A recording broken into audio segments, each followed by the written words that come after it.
हरे कृष्णा। आप सभी माताओं बहनों को भाई दूज पर्व की हार्दिक शुभकामनाएं। आज सभी का दिन शुभ हो। दीपावली के 5 दिवसीय पर्व में भाई दूज का बहुत ही बड़ा महत्व होता है। यह त्योहार दीपावली के ठीक बाद द्वितीया तिथि को आता है, इसलिए इसे यम द्वितीया भी कहा जाता है। यह त्योहार भाई बहन के अटूट रिश्ते, विश्वास और स्नेह का प्रतीक है। इस दिन बहन दूज की पूजा करती है और भाई के माथे पर तिलक लगाकर उनकी लंबी आयु, अच्छे स्वास्थ्य और सुख समृद्धि की कामना करती है। इसके बाद भाई भी अपनी बहन की रक्षा का वचन देते हैं। साल 2025 में भाई दूज का त्योहार 23 अक्टूबर को मनाया जाएगा। अगर शुभ मुहूर्त की बात करें तो कार्तिक मास के शुक्ल पक्ष की द्वितीया तिथि को 22 अक्टूबर को रात्रि 3:16 से आरंभ हो रही है, जिसका समापन अगले दिन यानी 23 अक्टूबर को रात्रि 10:46 पर होगा। क्योंकि हिंदू धर्म में उदया तिथि का महत्व होता है, इसलिए भाई दूज का पर्व 23 अक्टूबर को मनाया जाएगा। साथ ही भाई को तिलक करने का शुभ मुहूर्त दोपहर 1:13 से 3:28 तक रहेगा। भाई दूज को लेकर एक पौराणिक कथा प्रचलित है, जिसे सनातन धर्म में बताया जाता है कि सूर्य देव की पुत्री यमुना के भाई यमराज थे। यमुना अपने भाई से बहुत स्नेह करती थी, जिसके कारण बार बार वह उन्हें अपने घर पर आमंत्रित करती और भोजन करने के लिए कहती थी। लेकिन व्यस्त कामकाज होने के कारण यमराज उनके घर पर कभी नहीं आ पाते थे। एक दिन यमराज अपनी बहन के आग्रह पर उनके घर गए। यमराज को अपने घर पर देखकर यमुना बहुत प्रसन्न हुई। यमुना ने अपने भाई का विधि पूर्वक स्वागत किया, उनको तिलक लगाया और भोजन कराया। यमराज ने खुश होकर अपनी बहन से वर मांगने के लिए कहा। तब यमुना जी ने उनसे प्रार्थना की कि भाई हर वर्ष कार्तिक शुक्ल द्वितीया को वह उनके घर जरूर आए। साथ ही इस दिन जो बहनें भाई के माथे पर तिलक करें, उनके भाई दीर्घायु और समृद्ध हो। यमराज ने अपनी बहन को यह वरदान दे दिया। इसके बाद हर साल कार्तिक शुक्ल पक्ष की द्वितीया तिथि को भाई दूज का पर्व मनाया जाने लगा। क्योंकि यह यमराज से संबंधित है, इसलिए इस पर्व को यम द्वितीया के नाम से भी जाना जाता है। अब जानते हैं भाई दूज की पूजा विधि। भाई दूज के दिन प्रातः काल स्नान करें। इस दिन भाइयों का यमुना नदी में स्नान करना बेहद शुभ माना जाता है। यदि ऐसा ना हो सके तो घर पर ही शुद्ध जल में गंगा जल मिलाकर स्नान करें। इसके बाद बहनें गोबर या मिट्टी की बनाई हुई दूज का पूजन करती हैं, जिसमें भगवान गणेश और यम देवता की पूजा भी शामिल होती है। पूजा के बाद भाई को किसी लकड़ी पाटे पर बैठाकर उसका हल्दी, चावल और रोली से तिलक करें और भाई के हाथ में कलावा बांधे। इसके बाद भाई को मिठाई खिलाएं। यह पर्व हमें जीवन में रिश्तों की महत्वता को समझना और उन्हें सहेजना सिखाता है। प्रिय श्रोतागण, कहते हैं ना कि ममता की मूरत होती है माँ और स्नेह की ज्योति होती है बहन। भाई दूज का ये पावन पर्व उसी प्रेम का प्रतीक है, जहाँ बहन अपने भाई की लंबी आयु के लिए व्रत रखती है, पूजा करती है और उसकी रक्षा का संकल्प लेती है। आज मैं आपको सुनाने जा रही हूँ एक पुरानी लोक कथा। एक ऐसी कथा जो गांव की चौपालों में दीपक की लौ के साथ झिलमिलाती है, जिसमें एक बुढ़िया माई, जिसने अपने जीवन के आंसू बहा दिए अपने बच्चों की खुशी के लिए, एक बेटी जो राखी की डोर नहीं बल्कि अपने प्रेम और बलिदान से अपने भाई के प्राण बचा लेती है। आइए सुनिए भाई दूज की वह लोक कथा, जहाँ एक बहन के आंसू बन गए वरदान और बुढ़िया माई की झोपड़ी में गूंज उठी करुणा और आस्था की अमर गाथा। एक बुढ़िया माई थी, उसके 7 बेटे और एक बेटी थी। बेटी की शादी हो चुकी थी। जब भी उसके बेटों की शादी होती तो फेरों के समय एक नाग आता और उसके बेटे को डस लेता। बेटों की वहीं पे मृत्यु हो जाती। ऐसे करते करते बुढ़िया माई के 6 बेटे मर चुके थे। अब सातवें की शादी होनी बाकी थी। इस तरह अपने बेटों के मर जाने के दुख से बुढ़िया माई रो रो कर अंधी हो गई थी। कुछ दिन बीते कि भाई दूज का पर्व आने वाला था। भाई ने कहा कि माँ, मैं बहन से तिलक कराने जाऊंगा। माँ ने कहा ठीक है। उधर जब बहन को पता चला कि उसका भाई आ रहा है तो वह खुशी से पागल होकर पड़ोसन के घर गई और पूछने लगी कि जब बहुत प्यारा भाई घर आए तो क्या बनाना चाहिए। पड़ोसन उसकी खुशी को देखकर जल भुन गई और कहने लगी कि दूध से रसोई लीप और घी में चावल पका। बहन ने ऐसा ही किया। उधर जब भाई बहन के घर जा रहा था तो रास्ते में उसे एक सांप मिला। सांप उसे डसने को हुआ तो भाई बोला कि तुम मुझे क्यों डस रहे हो। सांप ने कहा कि मैं तुम्हारा काल हूं और तुम्हें डसने आया हूं। भाई बोला कि मेरी बहन मेरा इंतजार कर रही है, जब मैं तिलक करा के वापस लौटूंगा तब तुम मुझे डस लेना। सांप ने कहा कि भला आज तक कोई अपनी मौत के लिए लौट कर आया है जो तुम आओगे। भाई ने कहा अगर तुम्हें यकीन नहीं है तो तुम मेरे झोले में बैठ जाओ, जब मैं अपनी बहन से तिलक करा लूं तब तुम मुझे डस लेना। सांप ने ऐसा ही किया और उसके झोले में जाकर बैठ गया। अब भाई अपनी बहन के घर पहुंच गया। दोनों एक दूसरे को देखकर बहुत खुश हुए। एक दूसरे का हालचाल पूछने लगे। भाई बहन से बोला कि बहन, जल्दी से खाना दे दो, मुझे बहुत भूख लगी है। अब बहन बेचारी क्या करती, क्योंकि न तो दूध की रसोई सूखे और ना ही घी में चावल पके। भाई ने पूछा कि बहन, इतनी देर क्यों लग रही है और तुम क्या पका रही हो। तब बहन ने बताया कि भाई, मैंने ऐसे ऐसे किया है।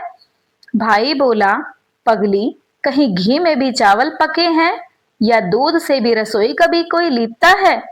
गोबर और मिट्टी से रसोई लीप और दूध में चावल पका। तब बहन ने ऐसा ही किया। खाना बन गया। खाना खा के भाई को बहुत जोर से नींद आने लगी। इतने में बहन के बच्चे आ गए और बोले कि मामा मामा, हमारे लिए क्या लाए हो। भाई बोला कि मैं तो कुछ नहीं लाया।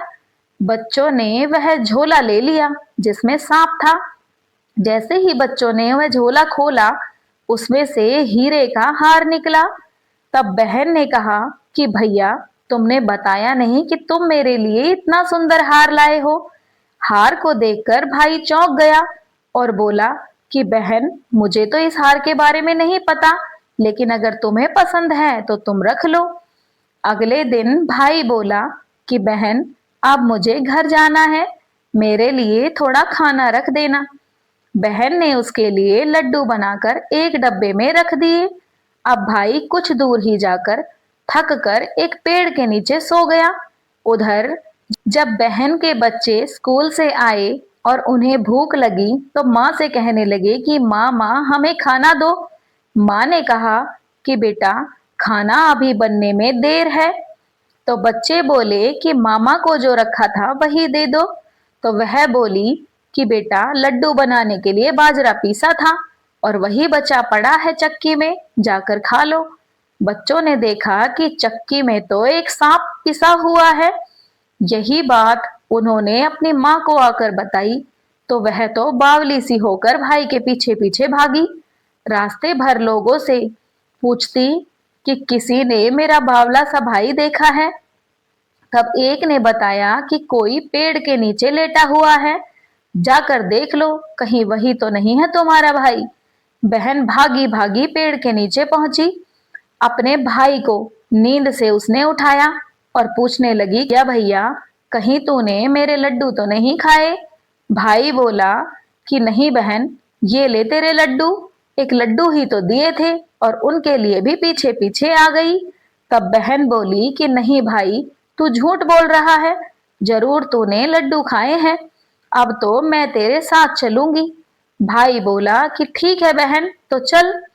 चलते चलते बहन को रास्ते में प्यास लगने लगी और वह अपने भाई से कहती है कि भाई, मुझे तो पानी पीना है।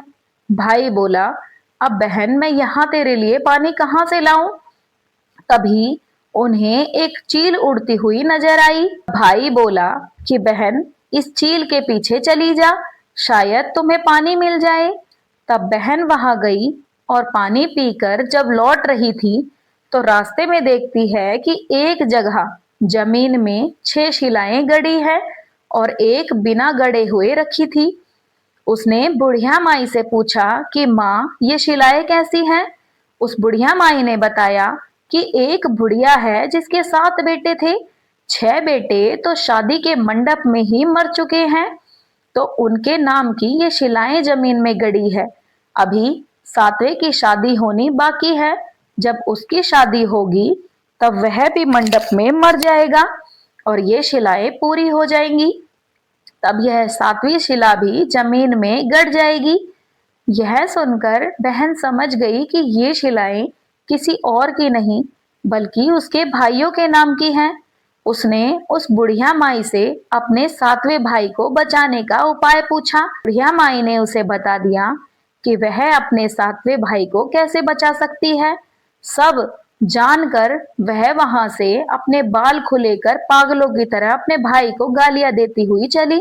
उसे कुछ समझ नहीं आया क्योंकि बुढ़िया माई ने बहन से कहा था कि तू अपने भाई को गालियां देना। सब जानकर वह वहां से अपने बाल खुले करके पागलों की तरह अपने भाई को गाली देती हुई चलने लगी। भाई उसके ऐसे व्यवहार को देखकर चौंक गया, पर उसे कुछ समझ नहीं आया। इसी तरह दोनों भाई बहन माँ के घर पहुंच गए। थोड़े समय के बाद भाई के लिए सगाई आने लगी। उसकी शादी तय हो गई। जब भाई को सेहरा पहनाने लगे तो बहन बोली कि इसे क्यों सेहरा पहनाते हो? सेहरा तो मैं पहनूंगी। सब लोगों ने परेशान होकर सेहरा बहन को दे दिया। बहन ने देखा कि उसमें कलंगी की जगह सांप का एक बच्चा था। बहन ने उसे निकाल कर फेंक दिया। अब जब भाई घोड़ी चढ़ने लगा तो बहन फिर बोली कि ये क्यों घोड़ी चढ़ेगा? घोड़ी पर तो मैं बैठूंगी। सब लोग अब बहुत परेशान हो गए और सब लोगों ने बहन को घोड़ी पर चढ़ने दिया। जब बारात चलने को हुई तो बहन बोली कि ये क्यों दरवाजे से निकलेगा? ये तो पीछे के रास्ते से जाएगा, दरवाजे से तो मैं निकलूंगी। जब वह दरवाजे के नीचे से जा रही थी तो दरवाजा अचानक गिरने लगा। बहन ने एक ईंट उठाकर अपनी चुनरी में रख ली। दरवाजा वहीं की वहीं रुक गया। सब लोगों को बहुत अचंभा हुआ। रास्ते में एक जगह बारात रुकी तो भाई को पीपल के पेड़ के नीचे खड़ा कर दिया। तब बहन कहने लगी कि ये क्यों छांव में खड़ा होगा? ये तो धूप में खड़ा होगा, छांव में तो मैं खड़ी होंगी।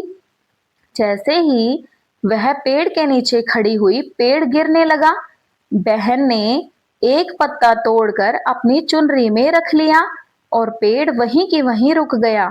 अब तो सबको विश्वास हो गया कि ये बावली कोई जादू टोना सीख कर आई है जो बार बार अपने भाई की रक्षा कर रही है। ऐसे करते करते फेरों का समय करीब आ गया। जब दुल्हन आई तो बहन ने दुल्हन के कान में कहा कि अब तक तो मैंने तेरे पति को बचा लिया, अब तू ही अपने पति को और साथ ही अपने मरे हुए जेठों को बचा सकती है। फेरों के समय एक नाग उसके पति को डसने आया और जैसे ही दूल्हे को डसने को हुआ, दुल्हन ने उसे एक लोटे में भर के ऊपर से एक प्लेट से बंद कर दिया। थोड़ी ही देर बाद नागिन लहर लहर करती आई। नागिन दुल्हन से बोली कि मेरे पति को छोड़ दो। तब दुल्हन बोली कि पहले तुम मुझे वचन दो कि मेरे पति को नहीं डसोगी, तब मैं तुम्हारे पति को छोड़ूंगी। नागिन ने कहा ठीक है, मैं तुम्हारे पति को नहीं डसूंगी। बोली कि ऐसे नहीं, पहले 3 बार वचन दो। नागिन ने उसको 3 बार वचन दिया और फिर बोली कि अब मेरे पति को छोड़ दो। दुल्हन बोली कि एक मेरे पति से क्या होगा, हंसने के लिए तो जेठ भी तो होना चाहिए, एक जेठ को भी छोड़ दो। तब नागिन ने एक जेठ के प्राण भी दे दिए। फिर दुल्हन ने कहा कि यदि एक जेठ से लड़ाई हो गई, एक जेठ विदेश चला गया तो तीसरा जेठ भी तो होना चाहिए, इस तरह एक एक करके दुल्हन ने अपने 6 जेठ जीवित करा लिए। उधर बुढ़िया माई का रो रो कर बुरा हाल था कि अब तो मेरा 7वां बेटा भी बाकी बेटों की तरह मारा जाएगा। गांव वालों ने उसे बताया कि उसके 7 बेटे और 7 बहुएं आ रही हैं। तो बुढ़िया माई बोली, अगर यह बात सच है तो मेरी आंखों की रोशनी वापस आ जाए और मेरे सीने से दूध की धार बहने लगे। तब ऐसा ही हुआ। अपने सारे बेटे बहू को देखकर बुढ़िया माई बहुत खुश हुई और बोली कि यह सब तो मेरी बावली बेटी ने ही किया है। कहाँ है मेरी बेटी? तब सब बहन को ढूंढने लगे।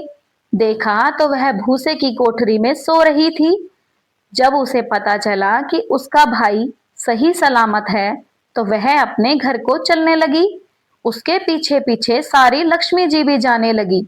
तब बुढ़िया माई ने कहा कि बेटी, पीछे मुड़ के देख, तू सारी लक्ष्मी ले जाएगी तो तेरे भाई भाभी क्या खाएंगे? तब बहन ने पीछे मुड़ के देखा और कहा कि जो माँ ने अपने हाथों से दिया वह मेरे साथ चले, बाकी बचा सब मेरे भाई भाभी के पास रहे। इस तरह एक बहन ने अपने भाई की रक्षा की। ने अपने बेटी को गले लगाया और कहा कि बिटिया, तूने तो आज भाई दूज का सच्चा अर्थ बता दिया। जहां बहन के प्रेम में निष्ठा हो वहां यमराज भी हार मान लेते हैं। उस दिन से कहा जाता है कि जब भी बहन सच्चे मन से अपने भाई के माथे पर तिलक करती है तो मृत्यु भी एक कदम पीछे हट जाती है। और बुढ़िया माई की झोपड़ी से निकली यह कथा आज भी हर घर में सुनाई जाती है, एक याद दिलाने के लिए कि बहन का प्रेम अमर है और भाई बहन का रिश्ता जन्म जन्मांतर तक अटूट रहता है। भाई दूज के इस पावन पर्व से भगवान श्री कृष्ण और उनकी बहन सुभद्रा की कथा भी जुड़ी हुई है। नरकासुर के वध के बाद भगवान श्री कृष्ण कार्तिक शुक्ल द्वादशी के दिन द्वारका लौटे। इसको लेकर उनकी बहन सुभद्रा ने पहले से ही उनके स्वागत की तैयारी कर रखी थी। पूरे नगर को सजाया था, द्वारका महल को भी सजाया गया। भगवान के पहुंचते ही बहन सुभद्रा ने अपने भाई का स्वागत फल, फूल, मिठाई और दियों को जलाकर किया था। इसके अलावा सुभद्रा जी ने भगवान श्री कृष्ण का तिलक किया और उनके दीर्घायु की कामना की। तभी से भाई दूज की यमुना की परंपरा में यह कथा भी जुड़ गई। दूज का यह पर्व हमें सिखाता है कि पारिवारिक रिश्तों की मधुरता और परस्पर स्नेह जीवन को आनंदमय बनाते हैं। भाइयों को अपनी बहन की रक्षा का संकल्प लेना चाहिए और बहनों को अपने भाइयों की समृद्धि की कामना करनी चाहिए। कथा यदि आपको पसंद आई हो तो इसे लाइक जरूर कीजिएगा। इस सुंदर संदेश को अपने दोस्तों और परिवार के साथ शेयर करें ताकि सब तक प्रेम का यह संदेश पहुंचे। और ऐसी ही दिल को छू लेने वाली धार्मिक कथाएं सुनने के लिए हमारे चैनल को सब्सक्राइब करें।